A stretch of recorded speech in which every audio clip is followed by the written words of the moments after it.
it occurred to me this morning, I just turned the radio down, that I don't talk very much about Jayden and the struggles of having a child with delay in speech and language and communication.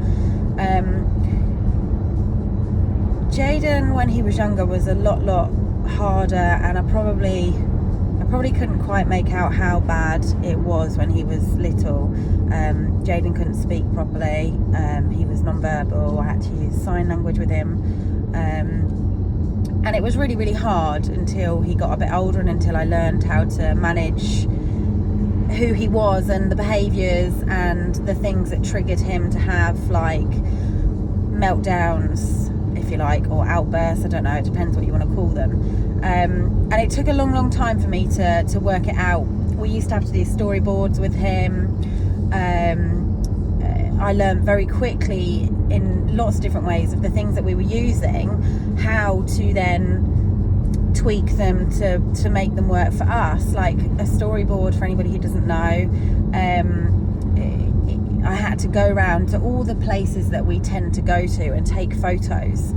I had to laminate all these photos, and then I had to put, like, I'm sure there's lots of different ways of doing these boards, but this is how I did it.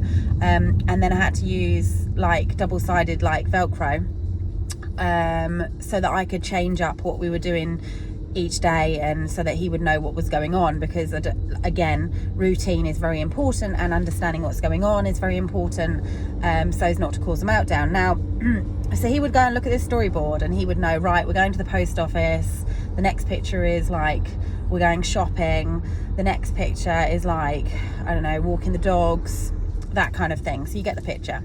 And very quickly I learned, you know how if you're out and about and you think, oh, actually, I'll quickly go shopping first and then I'll pop to the post office, because it was just worked out because that was the way you were driving through town, or something happened and you thought, oh, I'll do that first. Now, if I did that, it was a major setback for the whole day. Jayden would have a massive like outburst, meltdown, crying, screaming. He can't articulate, or he couldn't articulate what the issue was, but it was because I changed the order. So I learned that I changed my style of storyboard, and basically I would just have pictures and I would say, these are the things we're doing today. And then I would say, this is what we're doing first, and then I would go and do it. And then once we'd done that, I would then say, this is what we're doing now, and then we would do the next thing. So it was learning to manage his expectations.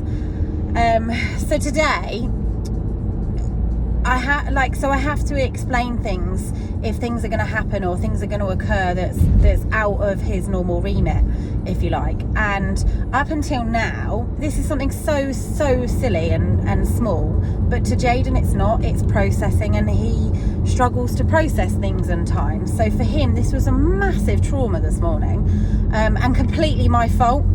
So he went back to school yesterday after having like 12 days off or whatever it was because of COVID. And before he was off school, because of the COVID rules, they were going to school. If they had PE that day, they were going to school wearing their PE kit, and not getting changed for the whole day. Obviously, risk of, I don't really know why, but they were, anyway, that was by the by, they were doing that. So this morning, unbeknownst to me, he'd got dressed into his school uniform. Then he'd looked at his timetable and realised he had PE, so he had to get changed out of his uniform into his PE kit. Then I enter the room and I'm like, mate, are you ready for school? See, he's in his PE kit, and I'm like, oh, dude, knowing full well where this is going to go. I didn't think it would be as bad, but I wasn't aware that he'd already been dressed into his school uniform. So for him, he'd already self-managed a situation, which I'm I'm proud of him for doing it. And then I've come in and I've gone, oh, I'm so sorry.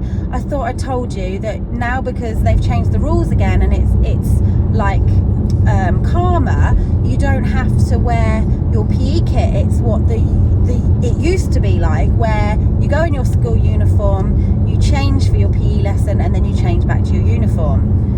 I thought he was all right, and I left the the room, and I was like, is that all right? So just get changed into your uniform and I'll help you put your PE stuff in your bag. And he went, okay.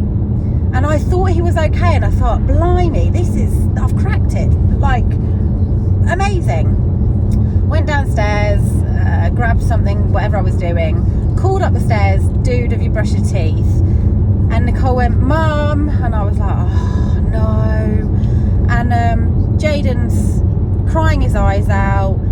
He's got himself in a real state. He couldn't then do his tie. He was getting all agitated about doing like his shirt buttons. Nicole was helping him do his tie, bless her. I'd just like to point out my kids work both ways. They're there for Nicole and Nicole is there for them too. I don't want to drag this video out too long because I'm sure you're all bored of my voice, but it was just something so trivial that tipped him over the edge, that I haven't had him have that for a long time, because it didn't occur to me until today, because I've obviously done a good job in managing his expectations and managing the triggers, that when something really does happen, I'm like, oh my God, I forgot how bad it can be. But I just thought I wanted to like share this with you as something that I'm sure a lot of parents with children with learning difficulties or ASD or autism and all the whole spectrum deal with on a daily basis, that I used to have to deal with a lot, but now he's that bit older, there aren't many times when it causes me a huge issue.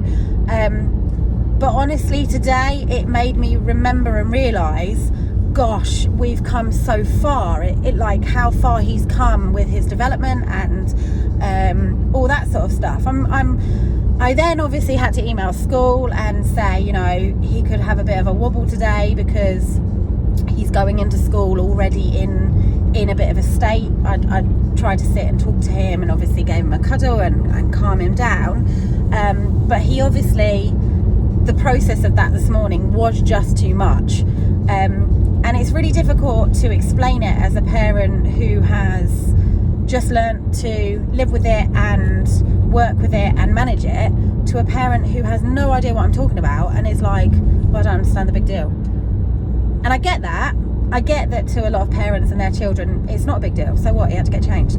He was crying, so he's a spoiled brat. No, he's not a spoiled brat. He just had already done something and then had to do it again. And it was outside of his control. And it was just, he can't process the same as another child that was in the same situation. Like for Nicole, she'd be like, oh, for God's sake, and be a typical like teenager about it. Whereas Jayden, it wasn't about being angry, it was about the emotions around the situation. Anyway, I have bored you long enough. Not sure if this is a kind of a video that anybody wants to hear about or discuss, but I just thought I would make a change and tell you something different about the family and about Jay and about things that we deal with, I guess. So yeah, that's one for today.